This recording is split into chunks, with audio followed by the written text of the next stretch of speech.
جبت جیم بے تے سے بنتا ہے. جبت بڑا مزیدار مفہوم ہے اس کا. ایسا استعمال شدہ پانی، ایسا دھون جو فردر کسی استعمال میں نہ آ سکے. ایسا استعمال شدہ پانی، دھون کہتے ہیں نا استعمال شدہ پانی کو، جو فردر آگے کسی استعمال میں نہ آ سکے. بعض پانی ہوتے ہیں نا کہ آپ دوبارہ یوز کر لیتے ہیں، یعنی کہ جیسے آپ برتن دھوتے ہیں، آپ کا اگر لائٹ نہیں ہے اور ٹینکی چھوٹی ہے تو آپ برتن ٹب میں کھنگال لیتے ہیں اور برتنوں کے پانی سے باتھ روم دھو لیتے ہیں، لیکن جس پانی سے باتھ روم دھویا ہے اگر آپ بچا لیں کسی طرح تو اس کا کیا کریں گے؟ یا اگر بچے کے پیشاب والے کپڑے دھوئے ہیں تو اس پانی کا کیا کریں گے؟ اس کو آپ کچھ نہیں کر سکتے. ایسا دھون جو فردر کسی استعمال کے لیے نہ کام آ سکے، تو اس کو کیا کہیں گے ایک لفظ میں؟ ناکارہ. ناکارہ پانی. تو جبت کی اصطلاح اللہ نے استعمال کی ان چیزوں کے لیے جو اللہ کے مقابل استعمال کی جاتی ہیں. ایسے طریقوں پر چلتے ہیں جو قطعی ناکارہ ہیں، گٹر میں بہا دیے جانے کے قابل ہیں. ریلیٹ کر پا رہے ہیں؟ جو پانی آپ باتھ روم میں استعمال کرتے ہیں، جو آپ گندے کپڑوں پہ استعمال کرتے ہیں، کیا کرتے ہیں؟ گٹر میں بہا دیتے ہیں. اس کو دیکھنا بھی نہیں دیکھنا چاہتے نا، تبھی تو آپ زیر زمین سیوریج سسٹم بنانا چاہتے ہیں. اور جو پسماندہ علاقے ہیں اور پسماندہ ممالک ہیں ان میں اوپن گٹرز ہوتے ہیں، جس کو عیب مانا جاتا ہے، اور ہے بھی عیب ہے نا. تو زیر زمین بہاتے ہیں، دیکھنا بھی نہیں چاہتے کیونکہ فلتھی چیز ہے، گندی چیز ہے، بیکار. اور نہ صرف یہ کہ بیکار بلکہ بدنما طبیعت میں کراہیت پیدا کرنے والی. تو یہ صفتیں ہیں جبت میں، ناکارہ اور کراہیت پیدا کر دینے والی چیزیں ہیں جن کو انہوں نے اختیار کر لیا. تو کیا ہے پھر جبت؟ علماء مفسرین کہتے ہیں وہ ساری چیزیں جن کو اللہ کے مقابل لایا جائے وہ سب جبت ہیں. اور خاص طور پر عرب جبت کا لفظ استعمال کرتے تھے کاہنوں کے لیے.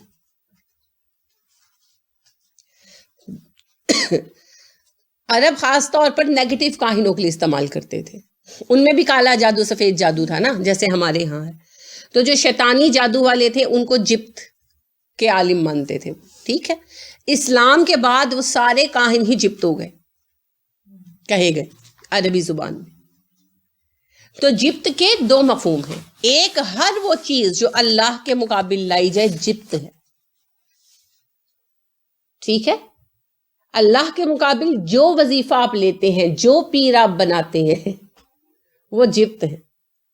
وہ اس قدر ناکارہ ہے کہ بہا دیے جانے کے قابل ہے. وہ سارے ذخائر آپ کے جو اور کتابیں ہیں نا وظیفوں کی، 5 سورے ہیں، قرآنی صورتوں کی بات نہیں میں کر رہی، جو ان میں طرح طرح کے وظیفے بنے ہوئے ہیں. حتیٰ کہ میں آپ کو یہ بتاؤں، قرآنی صورتیں ایک حقیقت ہیں اور ایک معظم جو ہے چیز ہے، معزز چیز ہیں، لیکن ان کے جو وظیفے بنائے گئے ہیں نا وہ کہیں سے ثابت نہیں. وہ وظیفے پھر جھوٹ ہیں. پھر اس کے بعد طرح طرح کی دعائیں ہیں، ناد علی ہے اور پتہ نہیں کیا کیا ہے، سری شرک پر مشتمل دعائیں.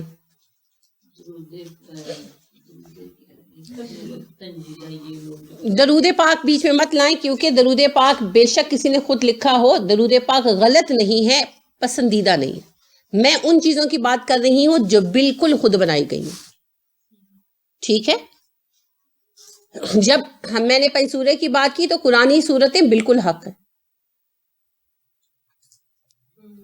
ناکارہ نہیں ہے قرآنی صورتیں، وہ تو قرآن کا حصہ ہیں. ان کے جو وظیفے بنائے گئے ہیں، سورہ مزمل کو 1000 دفعہ پڑھ لو اس طرح اور اس طرح، یاسین کو مبینوں پر ایسے اور ایسے کر کے پڑھ لو، یہ سارے طریقے جبت ہیں، بیکار ہے، ان کی کوئی حقیقت نہیں ہے، کہیں سے ثابت نہیں. درود پاک کا جو آپ نے ارشاد فرمایا، میں پہلے ہی عرض کر چکی ہوں کہ درود پاک جو لوگوں نے خود لکھے وہ نہ پڑھنا احسن ہے، آپ صلی اللہ علیہ وسلم کے بتائے ہوئے پڑھنا زیادہ مناسب ہے، لیکن اگر کوئی پڑھتا ہے تو حرام نہیں. ٹھیک ہے،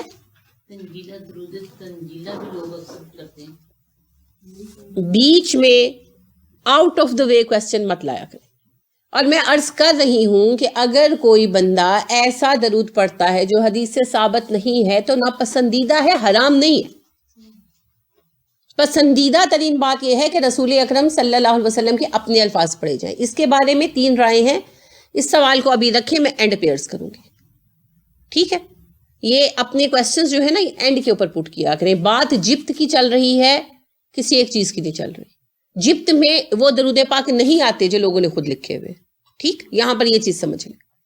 حرام میں اور ناپسندیدہ چیز میں بہت فرق ہے, اور پھر حرام میں اور گڑی ہوئی چیز میں بھی بہت فرق ہے. تو یہ جبت وہ چیزیں ہیں جو گڑی ہوئی ہیں, یہ حرام سے بھی نچلے درجے کی چیزیں ہیں. ٹھیک ہے, گڑی ہوئی چیزیں, اپنے پاس سے بنائی ہوئی چیزیں, من گھڑت چیزیں. تو من گھڑت چیزوں میں وہ سارے وظیفے آ جاتے ہیں. جو میں نے نادی علی کہا وہ خود گڑی ہوئی دعا ہے, وہ کہیں سے ثابت نہیں ہے, اور وہ شرک ہے. حضرت علی رضی اللہ عنہ کو یا کسی کو بھی مدد کے لیے پکارنا وہ سری شرک ہے. تو نادی علی کیا ہے؟ علی کو پکارنا, مطلب ہی نادی علی کا یہ ہے, اور دعا بھی یہی ہے, یا نادی علی یا مظہر العجائب, علی کی پکار ہے جو عجائب کو ظہور میں لے آتے ہیں. پھر آگے جو بھی قصہ ہے. ہاں, اسی طرح یہ جو قصیدہ غوثیہ, یہ ہے جبت, یہ چیزیں جبت ہے. ٹھیک ہے, درود پاک ان کے ساتھ کمپیئر نہیں ہو سکتے, چاہے کس نے خود لکھے ہو. وہ ناپسندیدہ میں آتے ہیں, وہ تو حرام میں بھی نہیں آتے.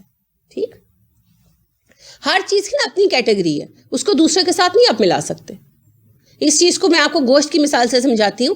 آپ کو پتا ہے اوجری ناپسندیدہ ہے, رسول اکرم صلی اللہ علیہ وسلم کو پسند نہیں تھی, تو وہ حرام میں تو نہیں آتی. کوئی کھائے تو 100 دفعہ کھائے, کوئی پابندی ہے نہیں. پھر اس کے بعد حرام گوشت آ جاتا ہے, جو کھانا حرام ہے. ٹھیک ہے, اب تیسری ایسی کوئی چیز جو گوشت ہو ہی نہ, اور کوئی جبرن پیچھے پڑ جائے یہ گوشت ہے, اس کو گوشت سمجھو اور کھاؤ, وہ تو بنی ہوئی بات ہے, اس کی تو اصل ہی چینج ہو گئی. ٹھیک ہے, اس میں اور بہت سارے ایلیمنٹ شامل ہو گئے. یا کوئی جو ہے وہ جادو کے زور سے گوشت بنا لے لیٹ سپوز, اور وہ کہے کہ اس کو کھاؤ, تو وہ تینوں میں فرق آ گیا نا, بہت فرق آ گیا. تو اوپر والی چیز یعنی کہ اوجری کھانا ایک جائز کام ہے. اسی طرح درود پاک انسانوں کے جو بنائے ہوئے ہیں, یعنی رسول اکرم صلی اللہ علیہ وسلم کے علاوہ, اگر ان میں کوئی ناپسندیدہ لفظ نہیں ہے, اور نارملی نہیں ہے, تو ان درود پاک کا پڑھ لینا کوئی بری بات نہیں ہے. البتہ پسندیدہ اور افضل بات یہ ہے کہ حدیث سے ثابت درود پاک پڑھے جائیں. تو جبت کو اور درود جو خود بنائے ہوئے ہیں ان کو ٹیلی نہیں کرنا آپ نے. جبت تو حرام سے بھی نچلے درجے کی چیز ہے, کیونکہ حرام تو وہ چیزیں ہو جاتی ہیں جو موجود ہیں مگر اللہ نے منع کر دیا. جبت وہ ہیں جن کو گھڑ لیا گیا, جیسے ستارہ شناسی. ستاروں کا کوئی اثر ہے نہیں ہے, خود سے گھڑ لیا. ٹھیک ہے, یہ ہے جبت. بالکل بیکار بات, تقریر کے حال بتانا, فال نکالنا. بالکل بالکل بالکل, علم العداد بالکل اس میں آئے گا. عداد کی کوئی حقیقت نہیں. ٹھیک ہے, پھر یہ جو تعویذ بنتے ہیں, شرک کے علاوہ یہ جبت بھی ہیں. کیوں؟ ہر حرف کی قیمت مقرر کی ہوئی ہے. الف کی 1 ہے, نون کی 50 ہے, میم کی 40 ہے. یہ مجھے 3-4 یاد ہے, کیونکہ الف سے یہ تک انہوں نے ہر عدد کی بنائی ہوئی ہے. اب یہ انہوں نے علم کس سے لیا؟ یہود سے. یہود نے ہیبرو کا بنایا ہوا تھا. رسول اکرم صلی اللہ علیہ وسلم نے تو کبھی کوئی حدیث آپ نے پڑھی ہے کہ الف کی قیمت اتنی, بے کی اتنی, کچھ بتایا؟ یا کہاں سے آ گیا؟ صحابہ میں کبھی کچھ سنا ہے ایسا؟ بہت بعد میں جب مسلمان نکمے ہو گئے نا, تو پھر بیٹھ کے بس تعویذ لکھنے شروع کر دی. جو آپ نقش پڑھتے ہیں نا, پھر جی خانے بنائے ہوئے اس میں لکھی ہوئی ہے اعداد, اور پھر یہ جی آیت الکرسی کا نقش ہے, یہ جی بسم اللہ کا نقش ہے, یہ اسی پر بیس کرتا ہے. حرام جبت اپنے پاس سے بنایا ہوا ہے. بھائی تمہیں وہی اتری ہے, اس لفظ کی یہ قیمت ہے, اس لفظ کی یہ قیمت ہے, کیسے؟ How do you know? پھر اس کے اوپر جو غیب کا سارا علم نکالتے ہیں, یہ جو پیر فقیر نکالتے ہیں نا, یہ سارا غیب کا علم اس کے اوپر نکالتے ہیں. وہ جی ماں کا نام بتاؤ, اپنا سوال لکھواؤ, پھر وہ اس کے اعداد نکالتے ہیں, ان اعداد کو مختلف عدد کے ساتھ ضرب دیتے ہیں, 12 کے عدد کے ساتھ. اچھا 12 کے ساتھ کیوں دیتے ہیں؟ برج 12. پھر وہی ستارہ شناسی آ گئی نا. کہیں سے بھی گھوم کے پکڑو, ناک ہی پکڑا جائے گا. لہٰذا بات یہ ہے, جدھر سے بھی گھوم کر آتے ہیں بیس وہی ہے, ستارہ شناسی. اب یہ جو کرتے ہیں یہ سارا, تو اس کو کہتے ہیں کہ خالص دینی طریقہ ہے. کوئی دینی طریقہ نہیں ہے, کوئی دینی طریقہ نہیں. جبت ہے, یہ بھی جبت ہے. پھر علم جفر, یہ بھی جبت, کوئی حقیقت نہیں ہے. رسول اکرم صلی اللہ علیہ وسلم سکھا کے گئے علم جفر؟ کسی صحابی کو سکھاتے دیکھا علم جفر؟ علی رضی اللہ عنہ نے, یہ علی رضی اللہ عنہ سے منسوب کرتے ہیں, علی رضی اللہ عنہ کے بارے میں آپ نے بہت کچھ پڑھا ہوگا. کبھی آپ نے سنا کہ علی رضی اللہ عنہ نے کسی کو علم جفر سکھایا؟ آپ صلی اللہ علیہ وسلم سے ایک مرتبہ سوال ہوا کہ ہم نے سنا ہے یہود سے کہ ایک نبی جو تھے وہ علم جعفر کا کرتے تھے استعمال. تو آپ نے کہا ہاں ایک نبی کے پاس یہ علم تھا مگر اب اٹھا لیا گیا. یعنی آپ صلی اللہ علیہ وسلم نے یہ نہیں کہا کہ مجھے بھی آتا. آپ صلی اللہ علیہ وسلم نے فرمایا ہاں ایک نبی تھے ایسے, نام بھی نہیں بتایا, آپ کو شاید خود پتا تھا یا نہیں تھا لیکن آپ نے بتایا نہیں. آپ صلی اللہ علیہ وسلم نے کہا ایک نبی تھے جو علم جعفر کا استعمال کیا کرتے تھے لیکن اب وہ علم باقی نہیں رہا. آپ کہتے ہیں باقی نہیں رہا, یہ کہتے ہیں علی رضی اللہ عنہ سکھا گئے. کیسے؟ جھوٹی بات ہے. اور یہ جھوٹی بات کیا ہے؟ جبت. تو اللہ نے فرمایا یہود کو دیکھو کتاب کو چھوڑ کر طاغوت اور جبت کے پیچھے پڑے ہیں. طاغوت تو وہ نظریات ہیں جو اللہ کے دین سے ہٹا دیتے ہیں. اب آپ کو پتا ہے بہت سارے لوگ جو ہیں وہ دین پر کھڑے رہنا چاہتے ہیں, تو ان کو پھر دین کے نام پر بنائے گئے ایسے جھوٹے نظریات کے ذریعے ہٹا دیا گیا. ایک تو یہ نا کہ واضح بات کر کے ہٹانا,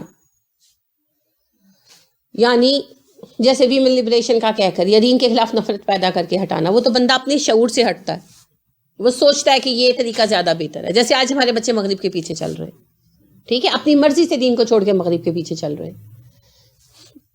اس کے لیے مغرب والے جو بھی کر رہے ہیں, جو پروپیگنڈا ہو رہا ہے, جو کچھ ہو رہا ہے, وہ سب اپنی جگہ پر ہے. لیکن بہرحال بچوں کو پتا ہے کہ وہ کیا کر رہے ہیں. جبت دوسرا سسٹم ہے.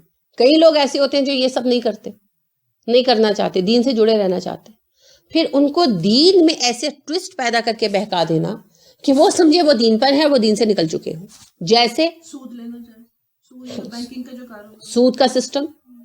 پھر اس کے بعد سود کا سسٹم طاغوت میں آ جاتا, ٹھیک ہے, کیونکہ لینے والے کو پتا تو ہوتا ہے لیکن آنکھیں بند کر لیتے ہیں. یہ جبت ہے, لوگوں کو دین کے نام پر بے وقوف بنانا. جیسے ستارے میچ کر کے حال بتانا, شادی کرو نہ کرو. اب یہ جو استخارہ کے نام پہ ڈرامے چل رہے علم غیب بتانے کے, اللہ سے ہاٹ لائن ملی ہوئی ہے نا, فوراً اسی وقت بتا دیتے ہیں. یہ جبت ہے. یہ پیری فقیری کا پورا نظام ہی جبت ہے. یہ طرح طرح کے وظیفے. اچھا, اللہ رب کریم کہتے ہیں میں جسے چاہوں بیٹا دوں, جسے چاہوں بیٹی دوں, جسے چاہوں دونوں دوں, جسے چاہوں کچھ بھی نہ دوں.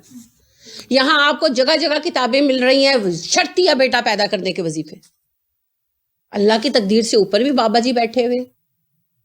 اللہ کہتے ہیں میں جس کو جو چاہے دوں, وہ کہتے ہیں نہیں شرطیہ یہ وظیفہ پڑھ لو. اچھا جی, وظیفوں کی کتابیں مل رہی ہیں, اللہ کا دیدار کریں, شرطیہ. اللہ جی تو بابا جی کے انڈر ہو گئے معاذ اللہ. جس وقت بابا جی آرڈر لگاتے ہیں فلاں کو جا کے دیدار کریں, اللہ جی بیچارے حاضر ہو جاتے ہیں. سما معاذ اللہ. یہی مطلب ہے نا رسول اکرم صلی اللہ علیہ وسلم کے دیدار کے وظیفے. ایک ہفتے میں شرطیہ دیدار ہوگا.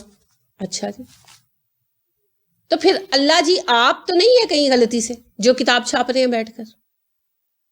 استغفر اللہ ربی, اشہد ان لا الہ الا اللہ اشہد ان محمد عبدہ ورسولہ. مطلب کہنے کا یہ ہے یہ سب جبت ہے. یہ فلاں وظیفہ پڑھو, غیب سے روز تکیے کے نیچے رکھا ہوا رزق ملے گا, جبت ہے. یہ تسخیر محبت کے جتنے عمل ہیں محبوب آپ کے قدموں میں سب جبت ہیں. چاہے آپ وظیفہ دیکھ کر کریں, چاہے آپ کسی بڑے سارے پگڑ باندھے ہوئے مولوی سے جا کر کرائیں, چاہے آپ کسی کالے جادو والے سے کرائیں, سب جبت ہے. کیوں؟ اللہ نے کیا کہا؟ آپ نے سورہ نساء میں پڑھا تفصیل سے شادی کے احکامات کو. اللہ کریم نے کیا کہا؟ معروف طریقے سے رشتے دے کر شادیاں کرو, نہ تو چوری چھپے کی یاریاں لگانی ہے, نہ آشنائیاں کرنی ہیں. تو دین میں کہاں سے نکل سکتا ہے؟ رسول اکرم صلی اللہ علیہ وسلم نے تو کوئی طریقہ نہیں بتایا کسی کو بھی. بتایا کسی کو کوئی طریقہ کبھی بھی؟ آپ صلی اللہ علیہ وآلہ وسلم نے جب زینب رضی اللہ تعالیٰ عنہ کو, زینب بنت جہش کو پیغام نکاح دیا تو انہوں نے کہا میں استخارہ کروں گی, ہے نا. تو آپ صلی اللہ علیہ وسلم نے کیا کہا؟ تھا کوئی طریقہ؟ آپ صلی اللہ علیہ وسلم نے کہا ٹھیک ہے, کیونکہ پیغام دیا تھا, اور پیغام جس کو دیا جائے کسی بھی چیز کا اس کو حق ہوتا ہے نا قبولیت کا, عدم قبولیت کا. تو پھر ابھی وہ یعنی استخارہ کیا ارادہ کر کے یہ جواب ہی دیا, تو یہ پھر آیات آ گئی سورہ احزاب کی کہ ہم نے نکاح کر دیا.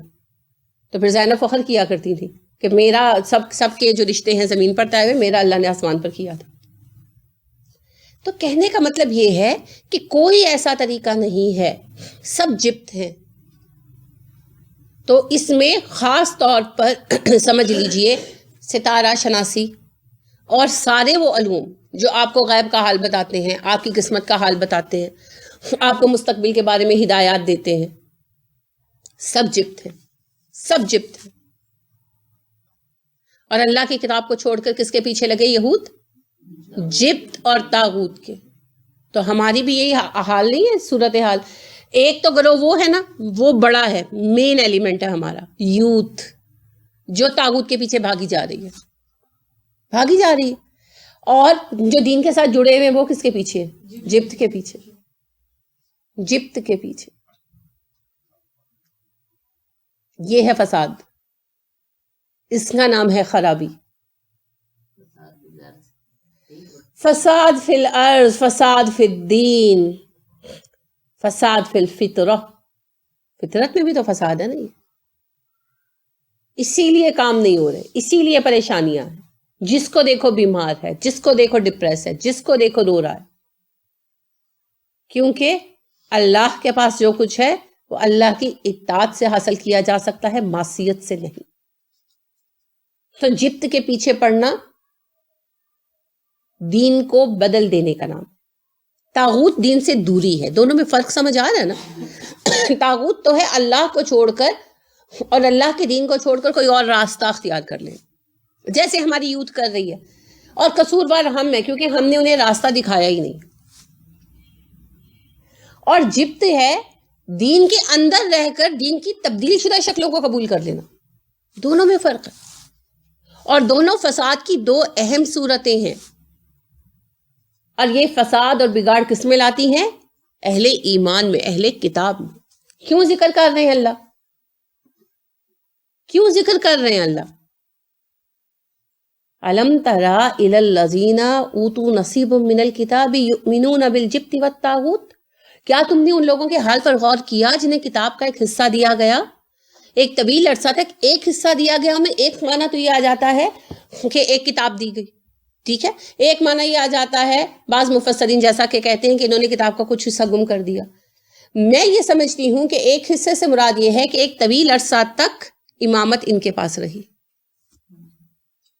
ایک طویل عرصہ تک ہدایت کا منبع یہ لوگ خود رہے، اور ہدایت کے علم بردار ہو کر انہوں نے جبت اور طاغوت کو اللہ کے مد مقابل مان لیا. جس وقت ایک بندہ یہ مانتا ہے کہ میری تقدیر کو جادو سے باندھ دیا گیا ہے، اس وقت وہ اصل میں شیطان کی قوت پر ایمان لے آتا ہے. وہ مان لیتا ہے کہ اللہ کے مقابل ایک قوت موجود ہے اور وہ شیطان ہے، وہ اللہ کا رائیول ہے، وہ اللہ کے حکم کو روکنے کی قدرت رکھتا ہے. تو شرک اور کس کا نام ہے؟ حالانکہ آپ سب سے زیادہ جو سورت پڑھتے ہیں اخلاص کے، سورہ فاتحہ کے بعد وہ اخلاص ہے نا. تو کیا پڑھتے ہیں اس میں؟ وَلَمْ يَكُنْ لَهُ كُفُوًا أَحَدٌ. اس کا کوئی برابری کرنے والا نہیں ہے، ہمسر نہیں ہے، کوئی اس کا رائیول نہیں ہو سکتا، کیونکہ رائیول ہمسر ہوتا ہے. جن کا ایک جیسا سٹیٹس ہو نا وہ ایک دوسرے کے رائیول ہوتے ہیں. رقیب، جن کا سٹیٹس ایک نہیں ہے وہ رقیب کیسے ہو سکتے؟ دشمنی بھی برابری والوں میں ہوتی ہے. تو شیطان کے پاس ہے اختیار؟ کتنا اختیار ہے شیطان کے پاس؟ کتنا ہے؟ چلے یہ بتائیں. اختیار کس چیز کا ہے اس کے پاس؟ مہلت جو دی ہوئی ہے وہ مہلت کا اختیار ہے. وہ تو اللہ کے پاس ہے اختیار، اللہ نے مہلت دی ہے نا. شیطان کے پاس کس چیز کا اختیار ہے؟ وسوسہ تو ایک بات ہے نا، اٹھا سکتے. اختیار، وسوسہ تو بات ہے نا، کہہ گیا. اختیار کس کام کا ہے اس کے پاس؟ Here is the point. شاباش، احسنتی، احسان. اختیار کسی چیز کا نہیں ہے شیطان کے پاس، کسی چیز کا اختیار نہیں ہے. ہیلپ لیس، ٹوٹلی ہیلپ لیس. جتنے آپ اور میں ہیلپ لیس ہیں اس سے بھی زیادہ ہیلپ لیس، کیونکہ ہمیں تو پھر اختیار دیا گیا ہے. جیتے جی جب تک اللہ کی طرف سے کوئی حکم نافذ نہ ہو جائے ہمیں اختیار دیا گیا سلیکشن کا. شیطان کا تو ہر اختیار چھن چکا ہے، صرف زندگی کی مہلت دی گئی ہے، وہ بھی رب کریم کے ہاتھ میں. شیطان کے پاس کوئی اختیار نہیں ہے. دنیا کی سب سے حقیر مخلوق دیکھنا چاہیں وہ شیطان ہے. ہم اسے گمان کرتے ہیں اور اللہ کا مد مقابل مان لیتے ہیں جب ہم یہ مان لیتے ہیں کہ کسی نے جادو کے ذریعے میری تقدیر بند کر دی. کوئی نہیں کر سکتا. بیمار وغیرہ کر سکتے ہیں. وہ پتہ کیا ہوتا ہے, وہ جنات تنگ کرنا شروع کر دیتے, فزیکل ٹارچر کرنا شروع کر دیتے, نظر نہیں آتے تو وہ لگتا یہ ہے کہ کوئی عجیب معاملہ ہو رہا ہے. ان کا تنگ کرنا اسی طرح ہے فزیکل, جیسے انسانوں کو تنگ کرے, لیکن وہ نظر نہیں آتے تو وہ تکلیف دہ معاملہ ہو جاتا ہے. تو اس وجہ سے پھر لگتا ہے کہ بازو جکڑے ہوئے ہیں, یہ ہوا ہے. تو تقدیر کوئی کسی کی نہیں روک سکتا, اولاد کوئی کسی کی نہیں روک سکتا, رزق کوئی کسی کا نہیں روک سکتا. اسی عقیدے کو رسول اکرم صلی اللہ علیہ وسلم پکا کرنے کے لیے ہر فرض نماز کے سلام کے بعد کون سی دعا پڑھتے تھے؟ شاباش. کون کون پڑھتا ہے؟ جو نہیں پڑھتے پڑھے. نہیں, فجر کے ساتھ نہیں, یہ ہر نماز کے ساتھ ہے. چھوٹی سی دعا ہے, لا الہ الا اللہ وحدہ لا شریک لہ لہ الملک ولہ الحمد وہو علی کل شیء قدیر اللہم لا معنی لما اعطیت ولا موتی لما منعت ولا ينفع ذا الجد منک الجد. اتنی خوبصورت دعا ہے. اور میں آپ کو ایک بات بتاؤں, الحمدللہ میرا عقیدہ توحید شروع سے مضبوط تھا, لیکن جب میں نے اس دعا کو سیکھا اور پڑھنا شروع کیا, اتنا شدید توکل اور مضبوطی آئی ہے. اسی لیے میں آپ سے یہ درخواست کروں گی کہ یہ ایک لائن کی دعا ہے, اس کو یاد کریں اور ضرور ہر فرض نماز کے بعد پڑھیں. رسول اکرم صلی اللہ علیہ وسلم کی دعائیں بلا مقصد نہیں تھی. اے اللہ, جس کو تو دے دے اسے کوئی محروم نہیں کر سکتا, جسے تو منع کر دے اسے کوئی دے نہیں سکتا. تیرے سامنے کسی کی شان و عظمت کی کوئی حقیقت نہیں. یہ ایسا سیمنٹ ہے نا جو آپ کے توکل کی عمارت کو اتنا مضبوط کر دیتا ہے کہ آپ بے نیاز ہو جاتے ہیں.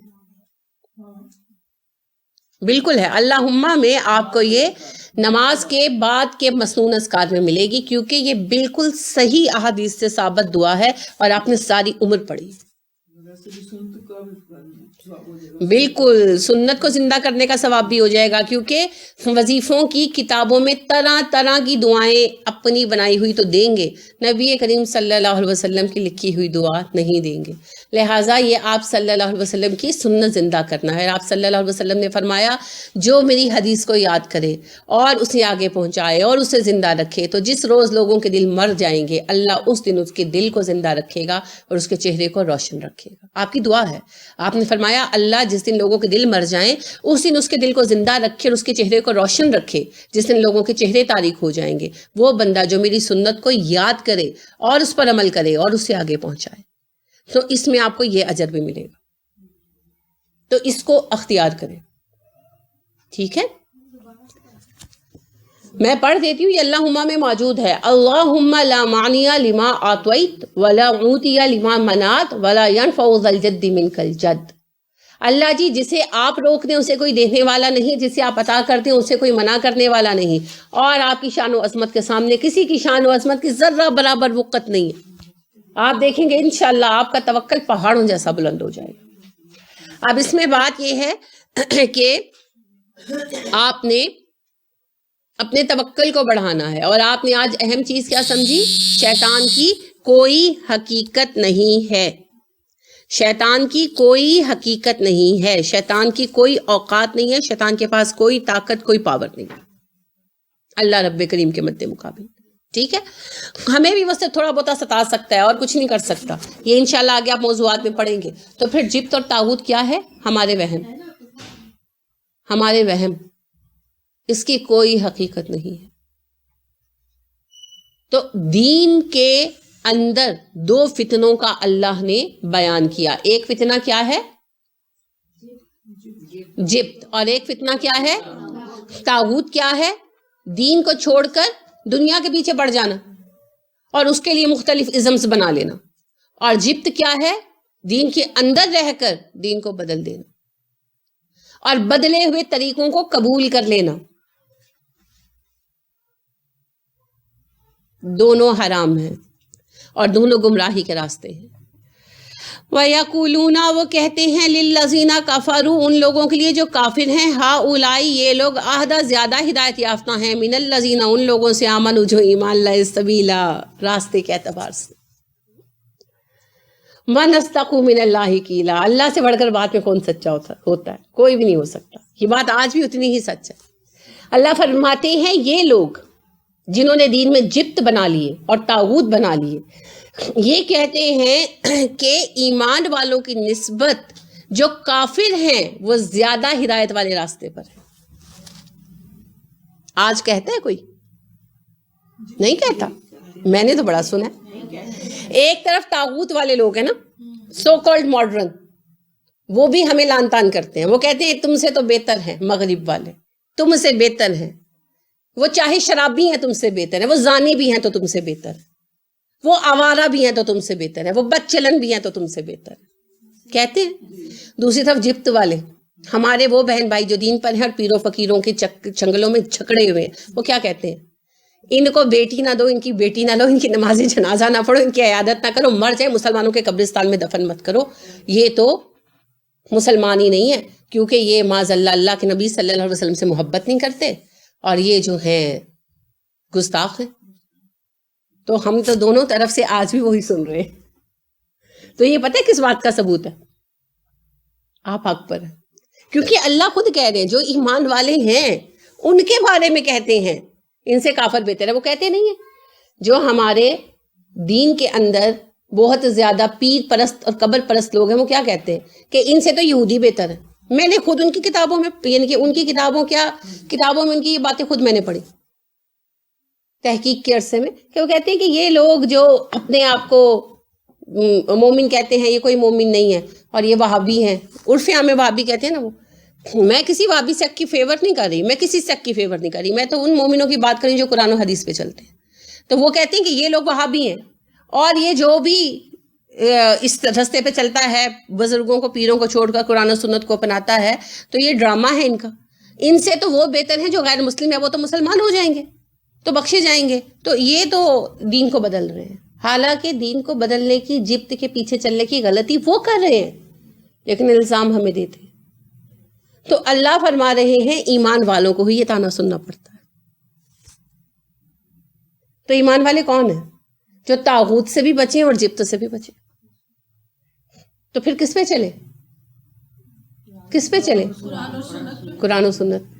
تو مبارک ہو، یہ ٹائٹل میں نے آپ کو نہیں دیا، میرے دینے کی اہمیت بھی کوئی نہیں ہے۔ اگر آپ قرآن و سنت پہ چل رہے ہیں، کیونکہ میں تو صرف پڑھاتی ہوں، آپ اپنے گھروں میں کیا کرتے ہیں یہ آپ جانتے ہیں۔ دین میں کمی، عمل میں کمی ہو سکتی ہے، لیکن اگر کم از کم عقائد کے اعتبار سے آپ قرآن و سنت پر مستحکم ہو گئے ہیں تو یہ خوشخبری آپ کے لیے ہے، آپ ایمان والے ہیں۔ ٹھیک ہے؟